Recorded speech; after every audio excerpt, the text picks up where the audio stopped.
pessoas vão se utilizar para doutrinar nossas crianças e nossos jovens. É preciso, meus amados irmãos, principalmente nós obreiros do Senhor, que fomos escolhidos por Deus para esta hora, para este tempo, para que nós possamos estar atentos a estas investidas do inimigo. Eu tenho certeza que aqui também em Touros, os irmãos têm essa preocupação, os que são responsáveis pela escola dominical, e o pastor e os obreiros, com certeza, de vez em quando visitar essas classes, para ver o que é que está se ensinando, qual é a mentalidade, qual é a direção do ensino que essas pessoas estão dando.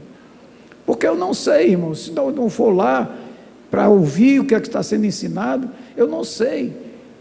Porque eu às vezes dou aula na classe dos obreiros, lá na igreja de Céu Rosado, às vezes vou para a classe dos jovens também, mas na classe dos obreiros, às vezes, pelas perguntas que alguns obreiros, alguns irmãos, homens, fazem, a gente percebe qual é a mente, o pensamento daquela pessoa. É um pensamento totalmente torto, desvirtuado da palavra de Deus. E se uma pessoa dessa um dia se apresentar como professor da escola dominical, se o pastor, os obreiros, o responsável pela escola dominical não estiver atento, não estiver ouvindo os seus pensamentos, as suas perguntas, vai deixá-lo de ensinar, e aí ele vai transmitir essas verdades, entre aspas, baseadas inclusive na palavra de Deus, como já disse, para as crianças que estão dentro da igreja. Porque o apóstolo Paulo, certa vez, ele falou, lobos vorazes, irmãos. Esses lobos vorazes não são pessoas lá de fora, são pessoas que estão dentro da igreja, mas que por um momento de fraqueza se deixam ser usados por Satanás, pelo inimigo das nossas almas, e usa essas pessoas para desvirtuar o ensinamento da palavra de Deus. Se alguém tiver dúvida disso, veja o caso de Judas. Quem escolheu Judas para ser um dos discípulos? Foi Jesus. Jesus escolheu 12, e Judas estava ali entre os 12, estava dentro da igreja, estava ouvindo os ensinamentos de Jesus, estava acompanhando Jesus. Mas Judas depois demonstrou ser um enviado, um homem prudente, né?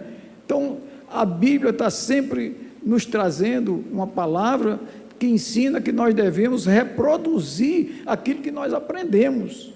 Isso é crescer em santidade. O dia de hoje, eu devo ser mais santo do que fui no dia passado. É um crescimento.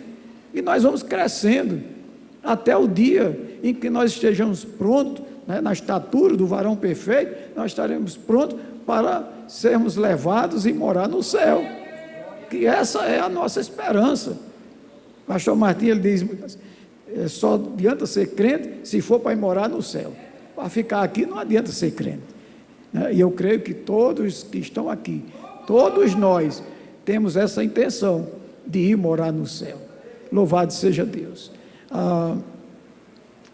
A palavra de Deus, em Apocalipse, capítulo 21, diz o seguinte, lá no versículo 7,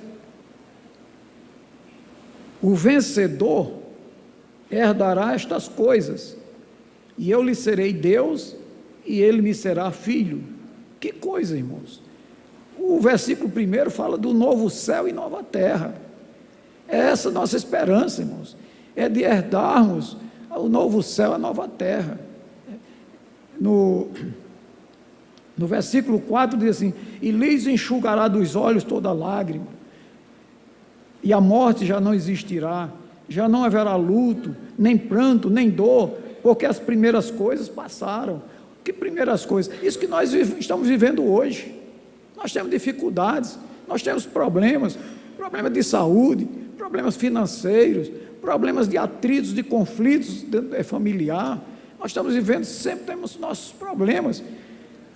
Mas a Bíblia também diz, né, que nós somos o quê, irmãos? Nós somos mais do que vencedores por aquele que venceu, que é Jesus Cristo. Louvado seja Deus. Então nós somos mais do que vencedores, nós vamos vencer essas coisas. Hoje nós temos aqui pranto, né? Nós temos tristeza, nós temos dívidas, mas vai chegar o dia que nós vamos morar num lugar que não vai ter nada disso. Louvado seja Deus. Tem um hino que diz isso, né?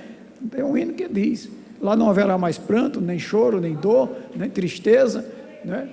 A Bíblia diz que esse novo céu, nova terra, não vai precisar nem de sol para iluminar de dia, nem noite, não vai precisar, e diz mais que não vai ter nem mar, né? E ontem eu estava lembrando que nós vivemos aqui em Torres, às margens do Oceano Atlântico, mas naquele dia não haverá mais sol, lua e nem mar.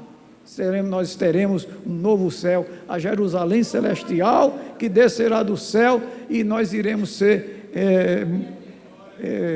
moradores dessa nova Jerusalém. E não vos conformeis com este século, mas transformai-vos pela renovação da vossa mente. Para quê?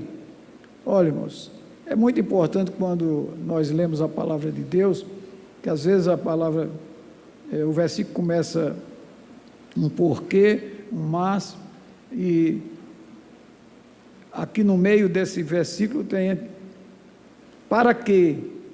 Para que nós precisamos ter uma renovação da nossa mente, dos nossos pensamentos, daquilo que sobe ao nosso coração, a parte emocional, porque nós precisamos ter saúde física, saúde espiritual,